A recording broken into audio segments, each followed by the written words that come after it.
là. Je suis malade comme un chien. Hello à toi, j'espère que tu vas bien. Aujourd'hui, on se retrouve dans le deuxième épisode de...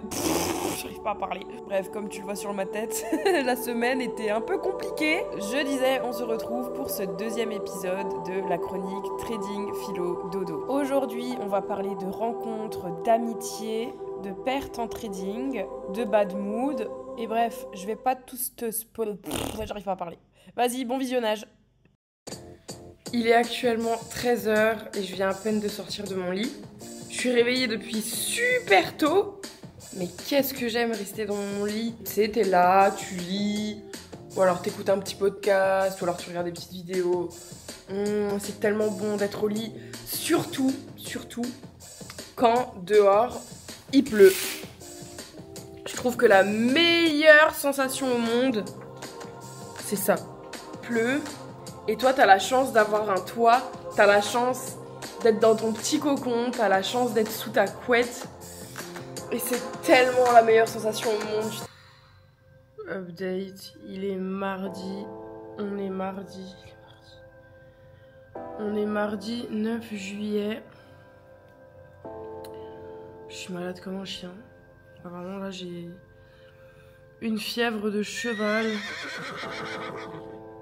J'ai des sueurs froides. J'ai pas dormi de la nuit. Il fait chaud, mais j'ai chaud en moi. Après j'ai froid. Les états grippaux quoi. Bon, tout ce mélodrame pour te prouver que tout peut bien se passer et d'une seconde à l'autre, tout peut basculer. En soi, c'est tout simplement les cycles de la vie. Et c'est normal et personne n'y échappe. Maintenant, pour pouvoir surfer sur ces vagues émotionnelles et ces différentes phases qu'on peut avoir, il faut simplement les accepter. Arrêter de ne pas vouloir les vivre. Parce que plus on résiste à quelque chose, plus ça s'amplifie. Moins tu as envie de penser à quelque chose, plus tu y penses. Parce que tu ne cesses de te répéter « il faut pas que je pense à ça, il faut pas que je fasse ça, il faut pas que je pense à ça, il faut pas que je fasse ça ». Et résultat, tu focalises absolument sur ça tout le temps. Et du coup, tu crées de la résistance et en fait, c'est de là que vient la frustration. C'est comme quand t'as quelqu'un en tête et que t'es là, oh, il me pollue la tête, j'arrête pas. Pense juste à autre chose et accepte le fait que la situation soit comme ça et accepte le fait que ça te touche. Ok ? Une fois que t'acceptes que ça te touche et que tu n'y résistes pas, ça s'en ira beaucoup plus rapidement parce que tu focaliseras sur la guérison et non pas sur la douleur. Il faut vraiment comprendre que là où tu places ton attention, c'est là où tu places ton énergie. Et là où tu places ton énergie, c'est là que les choses prennent forme.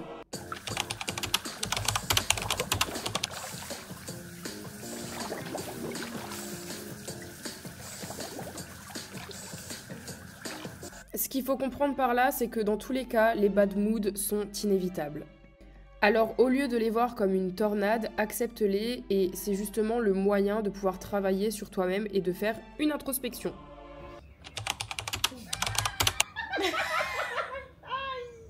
Elle, c'est l'amour de ma vie. Elle s'appelle Laura et je la connais depuis que je suis née.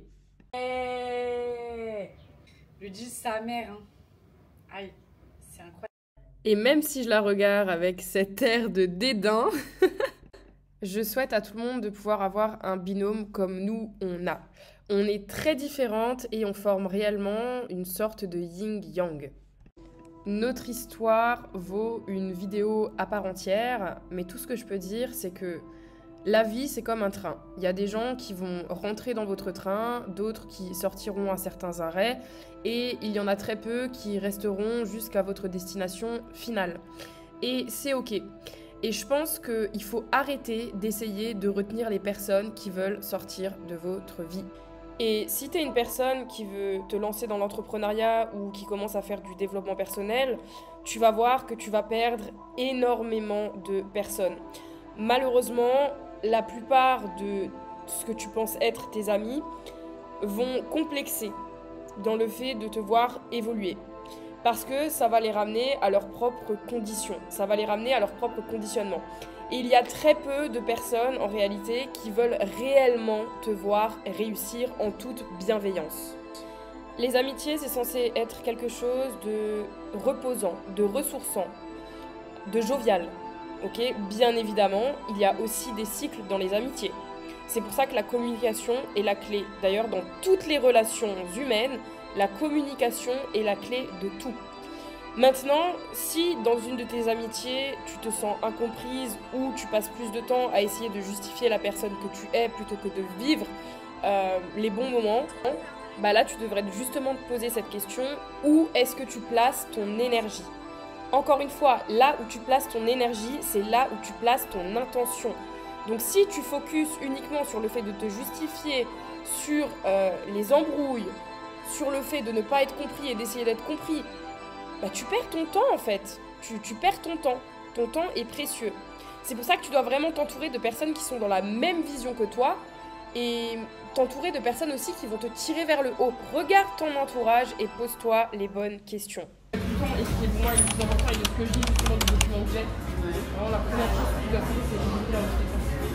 Tu le mets dans quoi?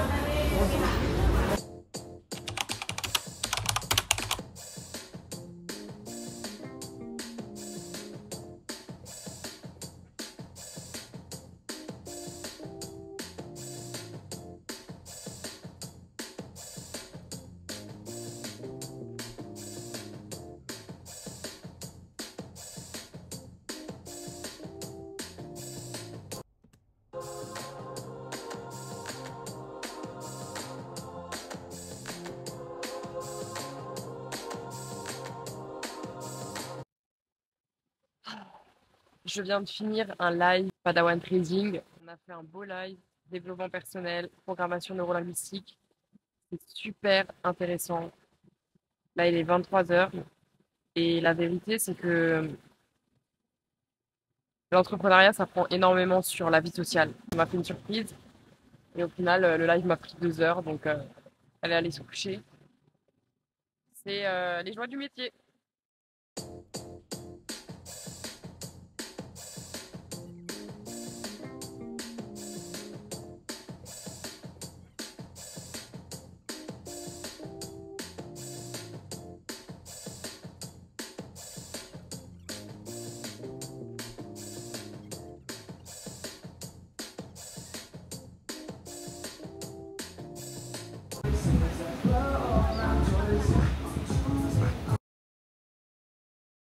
Il y a un petit problème. Si, justement. Bah. C'est-à-dire là, c'est plus droit, non? Ah oui. Donc ça, le micro en fait.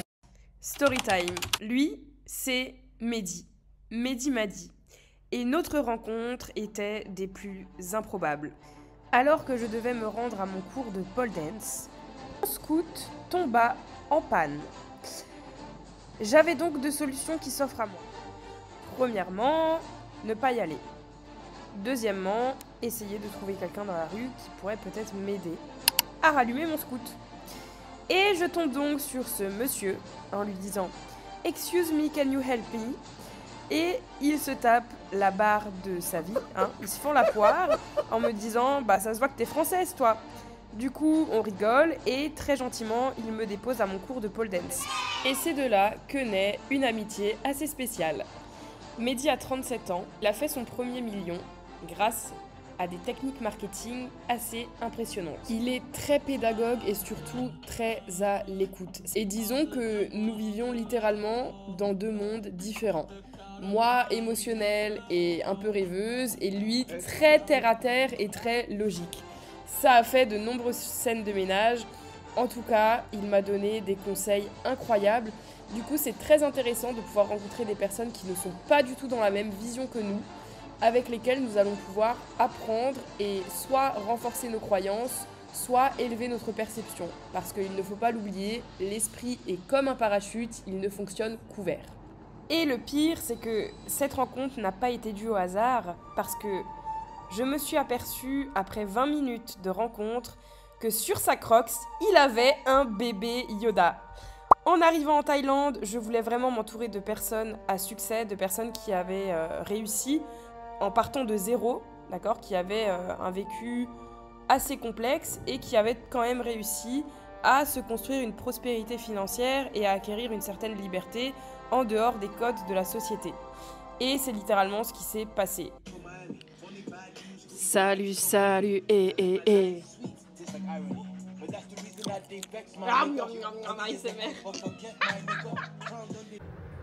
On est sur le jour 3 de ma big maladie. Je me reconnais pas dans le miroir. Qui es-tu? Ah oui, story time aussi. La dernière fois qu'il faisait ce temps et que j'habitais juste en haut, je suis sortie en serviette pour aller chercher mon linge. Donc en gros, j'étais en haut de l'escalier là-bas. Et je descends, j'étais en serviette, donc j'étais à Walp. J'avais ma serviette comme ça. Et je descends pour aller chercher mon linge. Et là, je tombe. Mais je me casse la d'une manière. Je me suis fait super mal. Et j'étais tellement choquée de la vitesse à laquelle je suis tombée que je suis restée par terre pendant 3 minutes comme ça en mode. J'étais à Walp. Donc autant vous dire que cette chute est mémorable. Et maintenant quand il pleut comme ça sur le carrelage, j'évite de m'aventurer parce que je suis quelqu'un de très maladroite.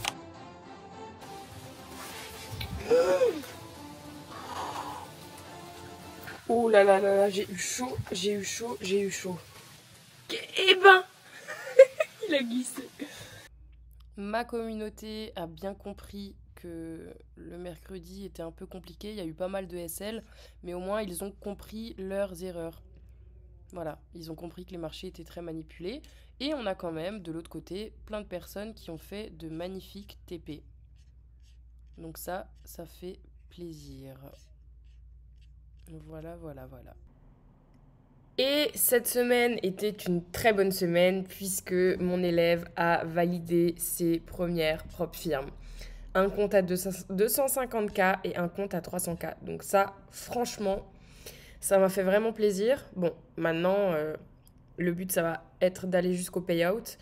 Mais avec tout ce qu'ils ont en termes de psychologie, avec les coachings, etc., ça va le faire. Le trading, c'est pas une course, c'est un marathon. Et ces premiers objectifs font vraiment plaisir. Merci d'être resté jusqu'à la fin. J'espère que cette vidéo t'a plu et que tu as pu tirer des leçons de mes expériences de vie. On se revoit au prochain épisode. Ciao, ciao!